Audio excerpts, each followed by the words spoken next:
ወደደም ጠላም ማንም መረረውም ጣፈጠው የነገ ታሪክ በእኛ እጅ ይጻፋል። ሰላም ጤና ይስጥልኝ ውድ ቤተሰቦቻችን፣ ወደ ዕለቱ አጫጭር ዜናዎች እናልፋለን። በፋኖ ኃይሎችና በብልጽግናው መንግስት መካከል እየተካሄደ የሚገኘው የትጥቅ ትግል ተጠናክሮ የቀጠለ ሲሆን በዛሬው ዕለትም የፋኖ ኃይሎች በበኩላቸው ከጎንደር ከተማ አዲስ ዘመን ከተማ ዋናው መንገድ ለ6 ተከታታይ ቀናት ዝግ መሆኑን አስታውቀዋል። መግለጫውን የሰጠው ከአማራ ፋኖ ብሔራዊ ኃይል በላይ ዘለቀ እዝ ዳግማዊ ቴዎድሮስ አንደኛ ኮር የተላለፈ መልእክት ሲሆን ፋሽስታዊ ሲሉ የገለጹትን የአብይ አገዛዝ ለመገርሰስ ህልውናችን ለማረጋገጥና መላ የሀገሪቱ ህዝቦች በነጻነትና በእኩልነት በኢትዮጵያ ሰማይ ስር እፎይ ብለው የሚኖርበትን አውድ ለማንበር ከጭፍጨፋና ከስደት የተረፈውን ህዝባችን በማስተባበር አስከፊውን የአብይ አገዛዝ እያፈራረስ ነው እንገኛለን ሲሉም በመግለጫቸው አስታውቀዋል። ጦርነቱ የአማራ ፋኖን ማሸነፍ እንደማይችል ተገንዝቦ ተስፋ የቆረጠው ቀቢጸኛ የአብይ ቡድንና ተላላኪው ህዝባችንን የሚያማርሩ የዘረፋና የእገታ ወንጀል እንዲፈጽሙ ለካዲዎች ግልጽ ስምሪት በመስጠትና በተለያዩ ስልቶች ለስርዓት አልበኞችና ወንበዴዎች ምቹ ሁኔታን በመፍጠር እንዲሁም ወታደራዊ ከለላ እየሰጠ ወገናችን በእጅ አዙር ለማሰቃየት ታትሮ እየሰራ መሆኑ ታውቆ በተለይም ከጎንደር ከተማ ጠዳ ክፍለ ከተማ እስከ አዲስ ዘመን በሚገኙ ልዩ ልዩ ቦታዎች ተላላፊ ተሳፋሪዎችና አሽከርካሪዎች ላይ የውንብድና ተግባር እንዲፈጽሙ እያደረገ የቆየ መሆኑ ይታወቃል ሲልም በመግለጫው አስታውቋል።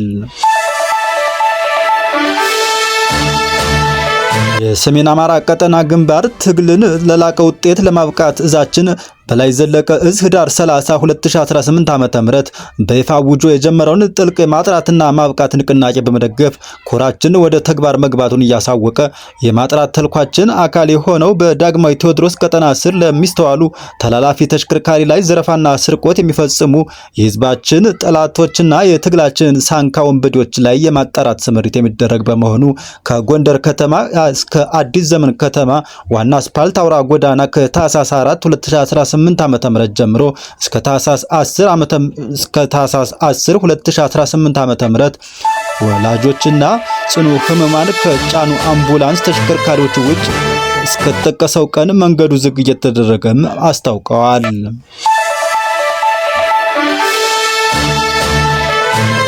አማራ ፋኖ ብሔራዊ ኃይል በበኩሉ የተላለፈውን የመንገድ መዝጋት መመሪያ ተላልፎ ለመንቀሳቀስ የሚሞክር ማንኛውም አካል ሊደርስ የሚችል አደጋና ኪሳራ ኃላፊነቱን ራሱ የሚወስድ ይሆናል በማለትም አስጠንቅቋል።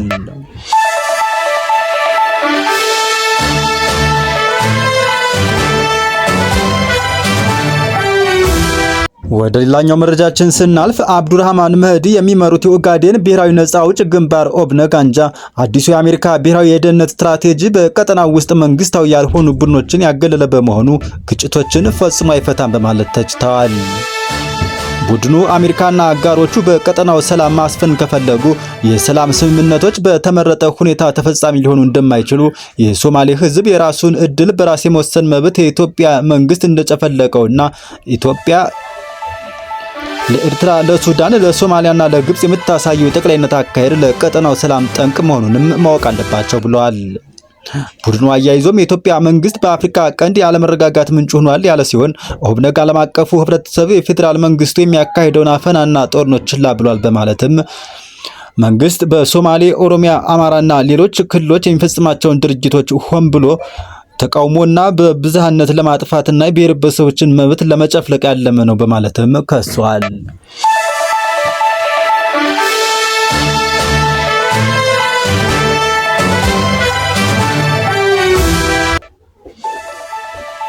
ኤርትራ ከኢጋድ በድጋሚ መውጣቷ ታውቋል።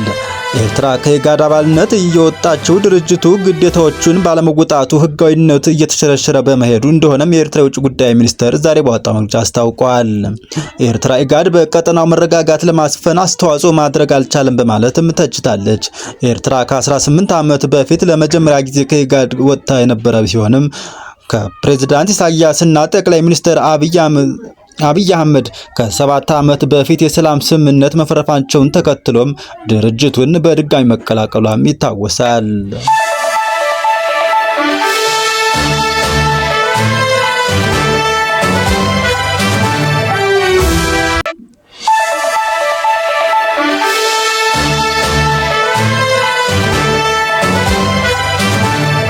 የፕሬዝዳንት ዶናልድ ትራምፕ አስተዳደር በስደተኞች ላይ እየወሰደ ካለው ጠንካራ እርምጃ ጋር በተያያዘ የአሜሪካ የሀገር ውስጥ የደህንነት መስሪያ ቤት ከሁሉም የከፍ አደገኛ የሚላቸውን የውጭ ዜጋ ወንጀለኞችን ዛሬ ይፋ አድርጓል።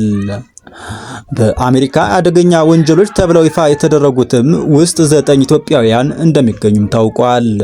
ከሁሉ የከፉ አደገኛ ወንጀሎች ተብለው በመጡበት አገር ተለይተው ማንነታቸው ይፋ የሆኑ ስደተኞች በተለያዩ ወንጀሎች ውስጥ ተሳትፈዋል በሚል በስደተኞችና የጉምሩክ ሕግ አስከባሪ በሆነው አይኤስ በቁጥጥር ስር የሚገኙም ናቸው።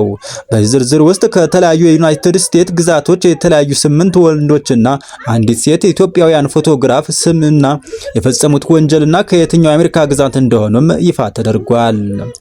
ኢትዮጵያውያኖቹ በግድያ፣ በእጽ ዝውውር፣ የጦር መሳሪያ ይዞ በመገኘት በዘረፋና በሌሎችም ወንጀሎች ላይ የተገኙ መሆናቸውን የወጣው መረጃ ያመለክታል።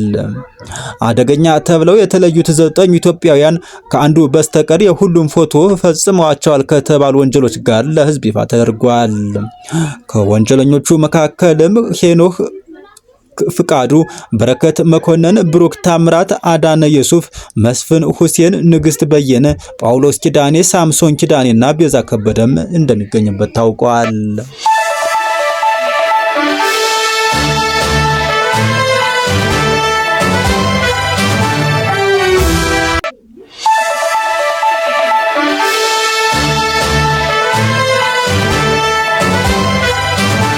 በህግ አስከባሪው ባለስልጣን አደገኛ ከሁሉ የከፉ ተብለው በቁጥር ሲዋሉት የአሜሪካ ይባረራሉ ተብለው የተለዩ የሌላ ሀገር ዜጎች ትኩረት እንዲደረግላቸውም ያደረጓቸው ወንጀል ድርጊቶችም ተዘርዝረዋል።